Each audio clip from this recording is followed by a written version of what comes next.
So we are here at the Manheim Rail Station. We're going to take a little video tour around this, and then I'll give you guys more information with pictures. Here's the Manheim Station. Yeah, this is actually a pretty impressive thing. They actually do have a trolley ride here as well. There you get to see the crossing signals, pretty cool. But it's just so neat, the architectures of these rail stations. They all have sort of that same look. And it's cool how they have the baggage trolleys, if you will, here as well. Just sort of gives you a look. There's a creepy dude sitting in the window here at the ticket office. Just sort of see him sitting there looking out at you. We'll call him Frank. But very, very cool. So here we are, and it's more of the open house 24, and this is the trolley. How neat that is. There's some guys here playing music. So you have all these different cars that are in such amazing shape. That's pretty neat.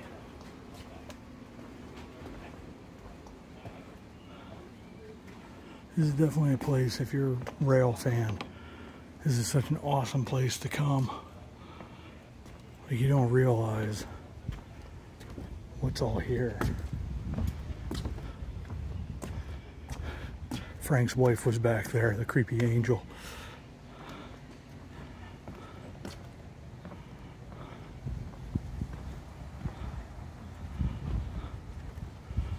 Very, very cool. It's neat that something like this exists. This is something I never knew was here. So glad to be able to take you guys here. As I said, there's Frank's wife. Here's this caboose again, and I think you can actually go in here to check this out. How neat is this? Be able to go in a caboose. You just sort of see. Pennsylvania Railroad called them cabin cars when they were assigned to passenger service. The 4-digit number on the side of the car is the indication that it was assigned to passenger service. A caboose that followed a freight train had a 6-digit car number. How neat is that? You get to actually come into one of these extraordinary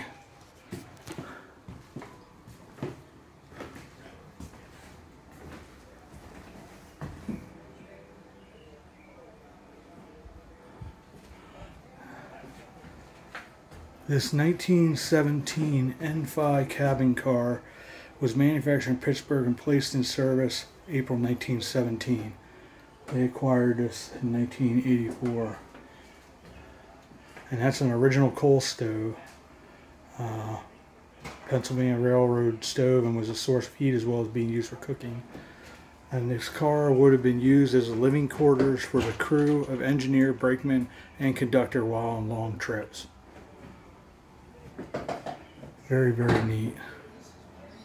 So here we are inside of this station. It is just stunning.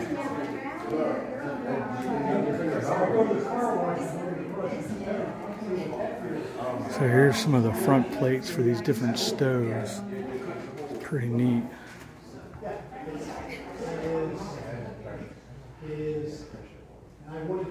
This was manufactured by the Stiegel, Henry William Stiegel, or Baron von Stiegel, at his Elizabeth furnace. The German script is translated, "Where your treasure is there." This is more stuff from Stiegel, Elizabeth furnace. That's a place, at some place, we have to visit at some point.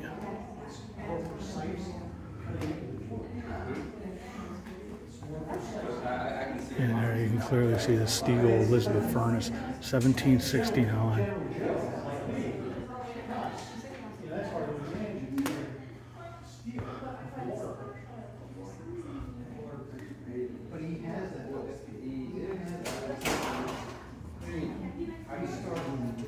This is so neat that they have all this here.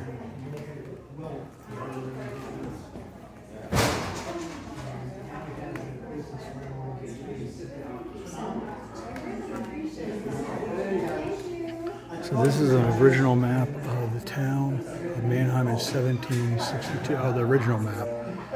It's temporarily out for restoration at the Conservation Center for Art and Historic Artifacts of Philadelphia. So this is a land draft for the town, dated 1795. See that a little bit better. Hey. Another couple of these really neat documents, and we're going to go over. We went over one that I guess was the release document, the edict that they put together to release Stiegel from jail because he was in debtor's prison in Philadelphia, and they wound up putting one together so he could be released. And over here would be the Stiegel recycled glass. This was sort of what bankrupted him to a degree because he should have stayed with Ironworks, but didn't. But this glassware is renowned. And this is something we'll go into much further. I just want to quick go up here, and so I'm going to turn this off just quick. Here's a U.S. mail cart with a wagon, a sled. So this is an extraordinary collection. I guess they were saying some guy was willing to sell his collection. And somebody kindly put up the money to buy his collection. This is just in Manheim Rail Station. How neat is that?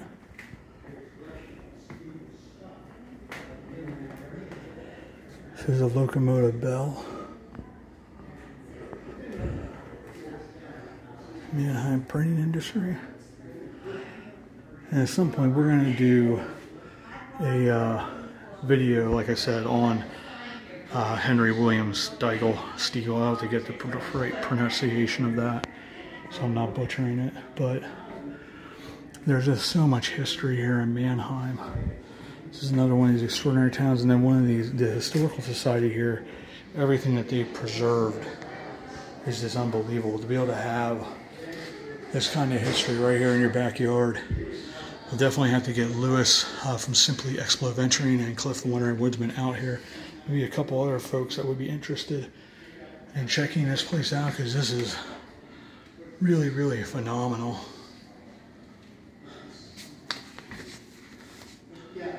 The picture of John D. Kendig, Mr. Manheim. And he's one of those people that was very responsible for putting together this type of stuff and involved the Historical Society, I'm sure. But anyways, that's pretty cool, an old rail branch. Oh wow, the mail wagon and a GAR cannon. That's phenomenal. And it has the box that would have had the ammunition in it and everything. This was actually, the cannon here was actually built by Manheim blacksmith Clement T. Gibble in his shop. That's pretty cool. The 29th Pennsylvania Cavalry. So the last thing we're going to quick look at here is they have a document. They actually have the actual documents. This is just a copy, but that is the actual document in here. That's his release. Very, very cool. So we're going to go outside, we're going to walk around the station and check some more stuff out. Thank you for coming along. So once again, we are here at Manheim Station. We're going to be heading out now. This is a phenomenal tour to be able to go around. And there's also the two houses, the Keith house and the, I can't remember often, the other one that's the earlier. This is really a phenomenal day here in Manheim that they have these open houses, 1 to 4. Apparently they have them pretty regularly. They also have the trolley here that you can go on. I know there's one up at Steamtown as well, but like there's very few of these operational trolleys anymore. So to be able to actually go on that and experience was just such a phenomenal time here in Manheim, Pennsylvania. So as always, I want to say thank you for coming along. This was a blast today. My back's starting to kill me. I got to try to get something to eat to get my energy up, and then I got to try to go do some work, and I got to go back to Dinosaur Rock to do another film there because I didn't quite get what I wanted, but this was amazing. I was not planning on doing this at all, and it just sort of happened. So, as always, I want to say thank you for coming along on another adventure, and as always, we'll see you all about town.